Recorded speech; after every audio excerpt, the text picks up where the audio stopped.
Hi, I'm Raj Garcia, and you're listening to the School of Life Force podcast. So, whatever you're doing right now, just be where you're at. If you're walking, if you're not walking, just be there. What do I mean by that? This is almost an intro into the episode. I mean, just look around the room or the area you're in. Look up. Really, just look around. Look, you're here in this place. And then feel into your body. Look at it if that helps. If you can, as long as you're not driving. Or just feel into it. You're in this body, right? Carrying this meat around all day long. And then notice your breath. I'm not trying to do stuff with it, not breath work. Just notice the breath that's always moving. It's moving when we're sleeping, it's moving when we're doing stuff. It's always moving. Belly rises and falls. See if you can watch that.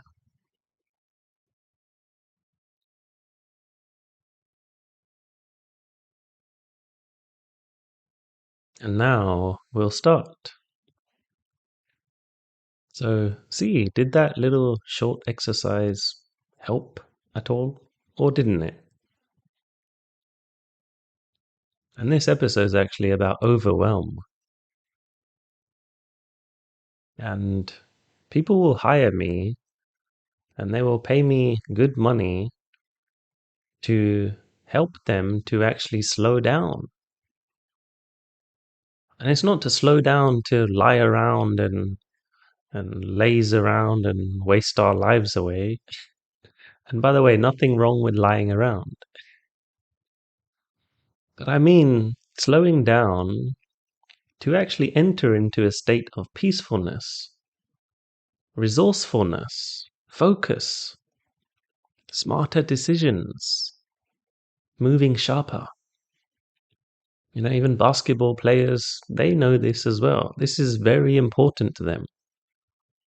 To be there, not in the head, not frantic, not the body inflamed.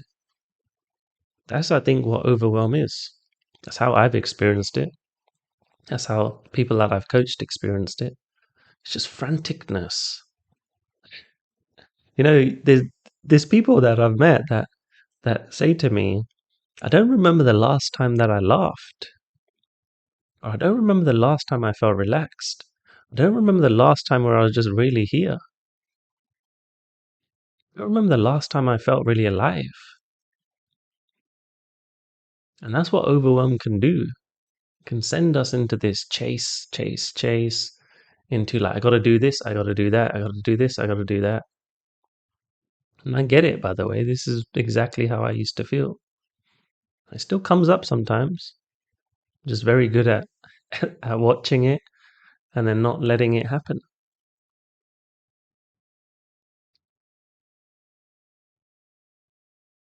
So think of a time right now when you felt overwhelmed. Maybe it's now, maybe it's in the past. Maybe you think about something that you really want in your life and you get overwhelmed. It could be anything, by the way. It could be you're working towards something, you want something, you're creating something. It could be a business, could be career, overwhelmed by your career. It could be, hey, I want a relationship. I want a better relationship than what I have, or I want to improve this relationship. You know, does that feel overwhelming? That's one level of overwhelm, right? It's this internal pattern of thoughts. And the other level of it is physical overwhelm, actually doing a lot. you know, doing so much, rushing around. I get it. It's like the whole body's moving. I got to do this, I got to do that. So I always ask people, I say, what are you scared of? And then some of them will be like hyper, like on it people, on it type of people. They'll be like, I ain't scared of nothing. What do you mean, what am I scared of? And that will come up because they're go getters. And I love them for that. And then I'll say, no, I'm not saying it like that. What I mean is, what are you scared might happen if you're not constantly on it and doing stuff? Because that's the thing with high performers. People like me, by the way. It's like if I'm not moving, I'm not going towards where I want to be, then that feels like I'm wasting time or I'm not going to get there. So what I had to do for myself was to actually realize that creating more space actually takes me to where I want to be way more effectively. Way more effectively. And I don't feel this constant like some like a building's burning down. I've got a hose and I'm firefighting.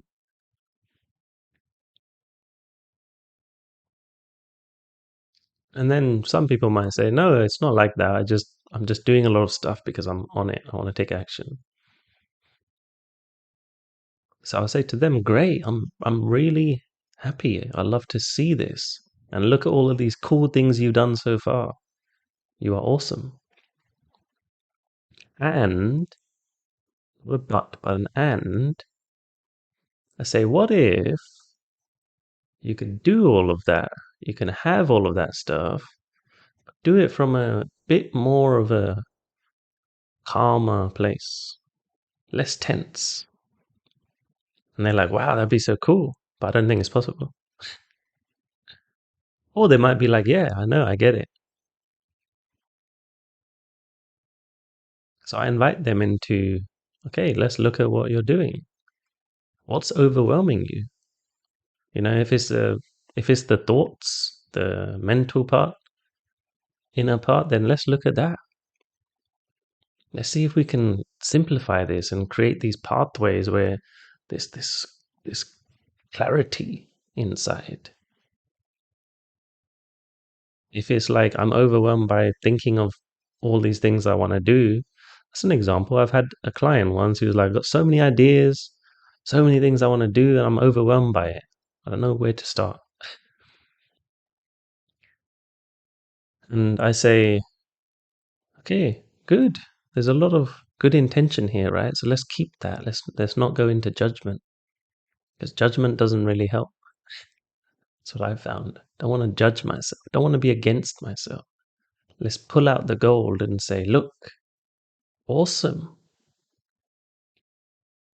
And let's let's clear this up. Okay, all these ideas. Which one feels most exciting? And which one will you actually do? And maybe that conversation goes together, right? If it feels exciting, maybe you do it. Depends on what the thing is we're talking about. So it depends on everyone. But clearing the pathways inside. So there's less of that constant thinking. And what we did when I was working with this client, I just said, let's do this. And she's like, oh, yeah, good idea. And I actually got her to choose what's most important. And if she was like, no, I don't want to do that, that's a sign for me. Okay, this is not really what you want to do. Sometimes it's not that deep. Sometimes it's things like just not getting stuff done that we know. Okay, cool. What's going to happen to get this done? Or what's making this so complicated that we can make it simple?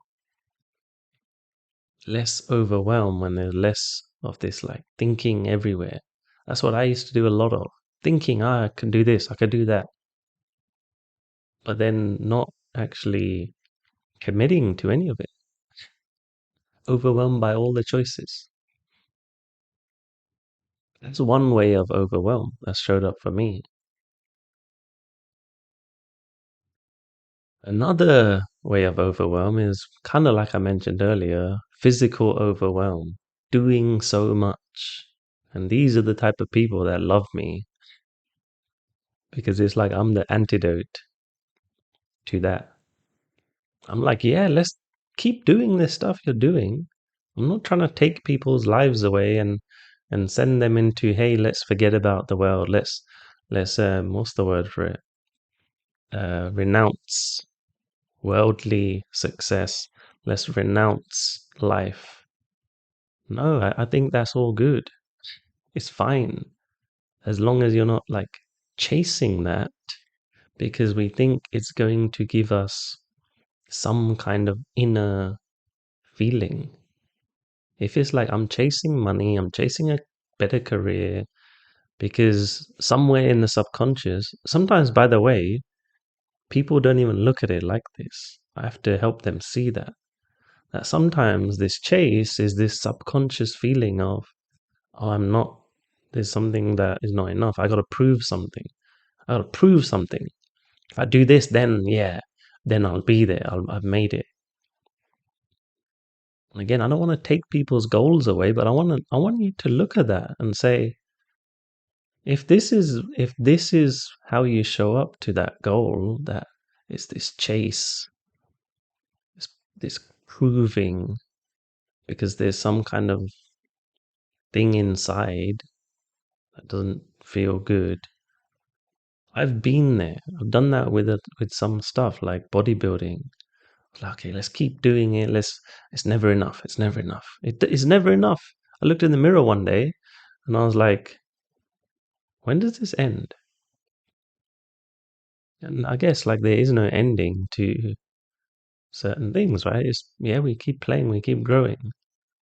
But when does the internal chase for fulfillment or peace that I think this thing is going to give me, when does that end?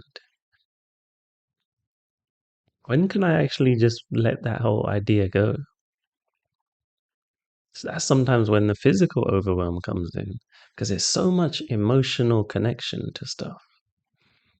It's like if this messes up, then oh my God, I am a mess. That's what it translates to. I screwed up. If I have this success, then I am a great person. No, you're a great person before all of that. That's what I try to point people towards. And it feels overwhelming because it's like, I think of it like this. Imagine, there's tennis players where they get the racket and they mess something up and they smash the racket up into the floor. They've bent the whole racket because they got so like angry. And some of that's, yeah, sportsman mentality, right? Yeah, okay, I really want to win. But you see this, like time and time again. Some of the people that are successful, there's all of this pressure and overwhelm because it creates all these internal ideas and thoughts, and all of this stuff comes up. So that again comes into the overwhelm of the mind because the body's doing so much. We're moving, doing stuff with our hands and typing and going into our phones and texting. It's like all this energy is being spent. So much energy. Constant, constant, constant, constant. So overwhelm because it's also connected to the inside. It's like we sometimes make that association that, oh my God, if I got to do this because of this, if this happens, this means this. The game has taken over. Like the tennis player, the game has taken over. Everything is about the game. Everything. And we forget ourselves. And I say this as myself as well. I've experienced this. It's too much because I've put too much into this. This is why like people go nuts in work sometimes because they've put everything onto work, and it creates all this stress. So that's another example.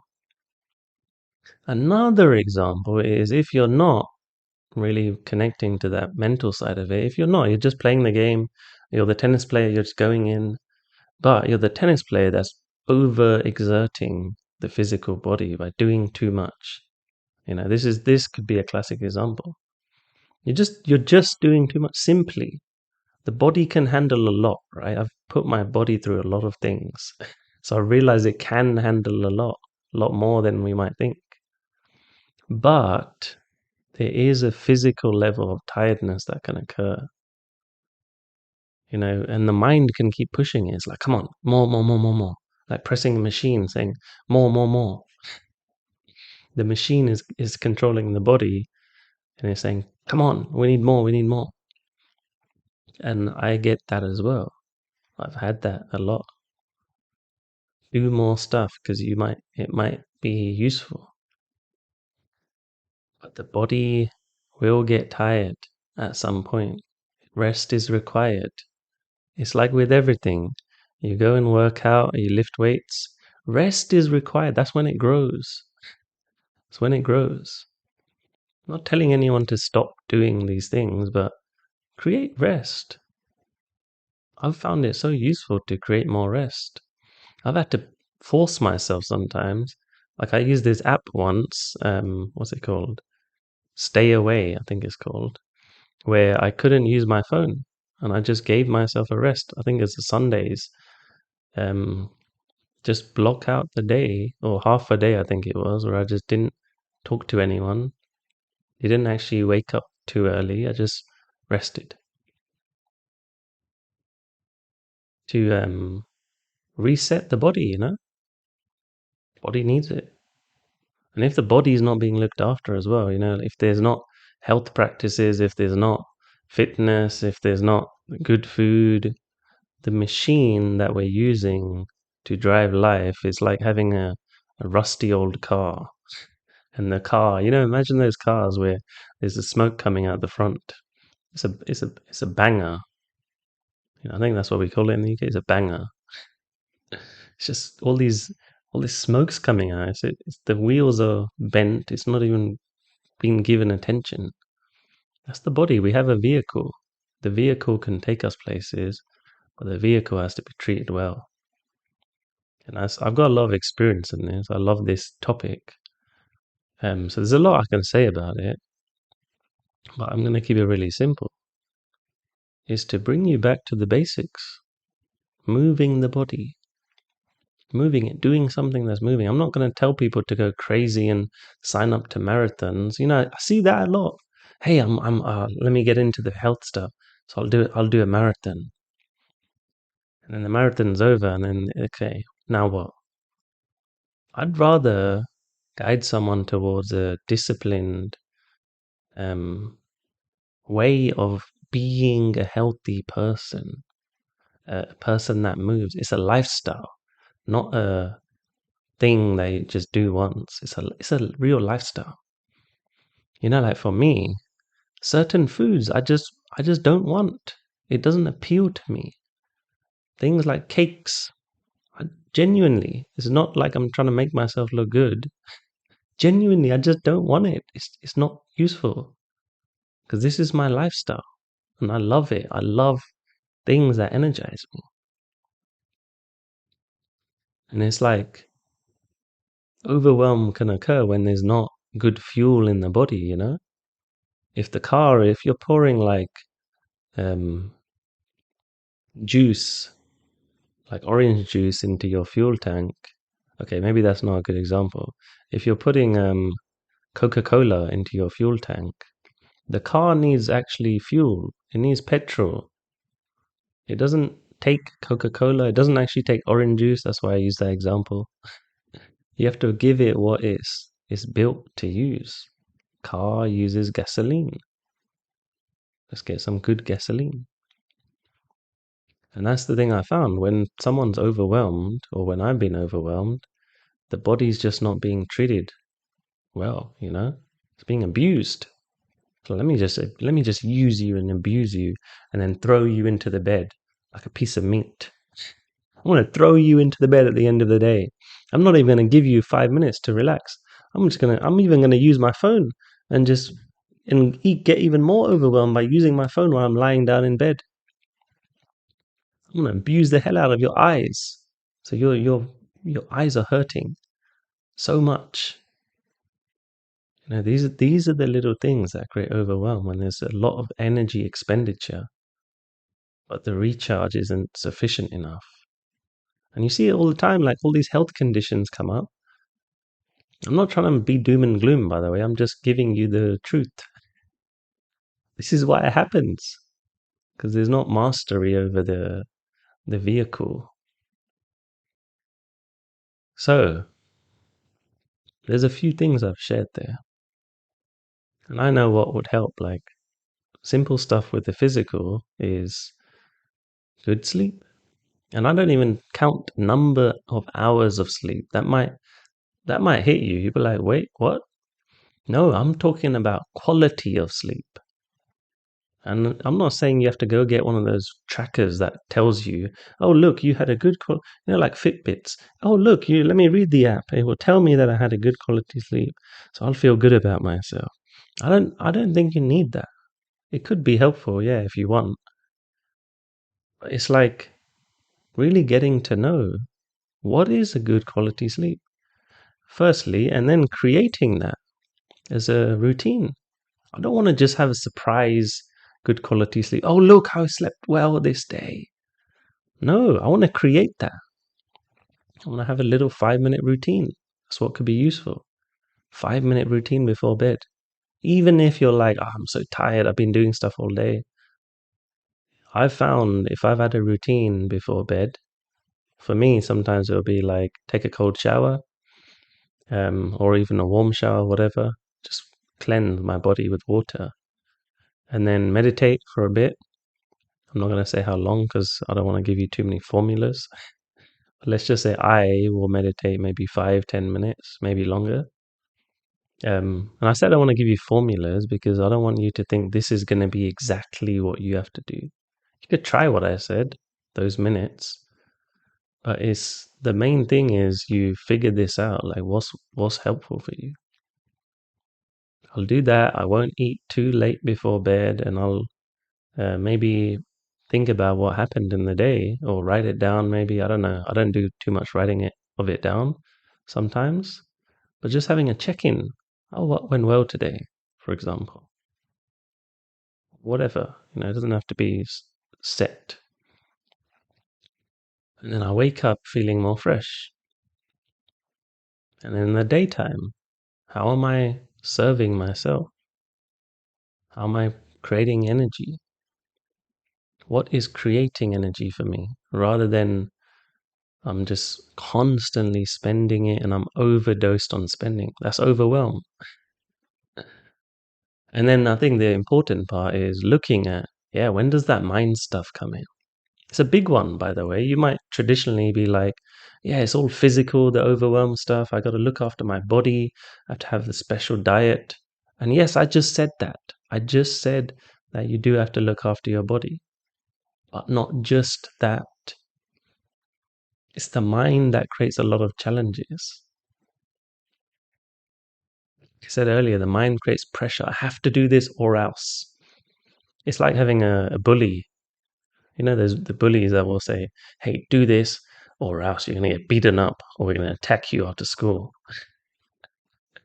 You know, the pressure. It's like we're doing that to ourselves. That's overwhelm. So looking at that, how can I shift that? That's some of the work I've done with some of my clients is, can you stop beating yourself up? I've had to do it for myself as well. Can I stop beating myself up when I don't do something? Or how can I stop getting in my way? Can I not constantly whip myself like a horse? Be a bit kinder to that horse that I am. You know, like it's a whole thing of looking at the mind.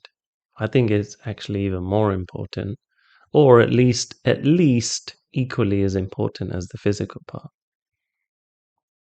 And when there's little refinements in how we're showing up, when I've made those little refinements, or I've done that with my clients, they've been like, whoa, okay, I'm actually getting more stuff done. I'm actually getting stuff done that I've always wanted to get done and feeling more free, having more space. Isn't that beautiful?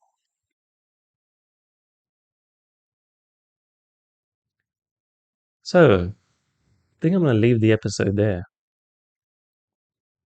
Life force is powerful, but there can be spanners thrown into the works, let's call it, in life force. There can be things that are thrown in the way, and the body and mind can sometimes do that. Well, a lot of the time. So, that's the School of Life Force for today. If you found this useful, if you can relate, if you can relate at all, or you know someone that can relate, share it, of course. If you can relate, then let me know. I want to hear from you, like what overwhelms you. And this is not from a place of shaming ourselves. It's just sharing. It's just facing the facts. I found when I can really look at myself and face the facts, then I can say, oh, okay, what can I improve? And that's it. What can I work on? It's really good spin on it. What can I work on? Rather than what's wrong with me. So, yeah, let me know what comes up for you. And what was the insight from this episode overall? Was this useful for you? I'll leave it as that. School's done for the day. See you later. Have a good one.